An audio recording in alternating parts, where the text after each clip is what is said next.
में चूजे बेच रहा था। रानी को वो प्यारे प्यारे चूजे बहुत पसंद आए। इसने दादी से कहा कि मुझे 3-4 चूजे खरीद कर दे। दादी ने 3 अलग अलग रंग के चूजे खरीदे।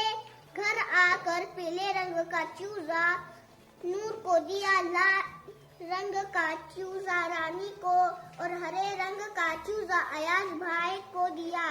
दादी ने सब बच्चों को समझाया कि इनकी अच्छी तरह से देखभाल करें। बच्चों ने कहा हम इनका पूरा ख्याल रखेंगे। बच्चे बहुत खुश हुए और चूजों को गोद में लेकर अपने दोस्त और सहेलियों को दिखाने लगे। किसी ने नूर से पूछा कि ये चूजा कितने रुपए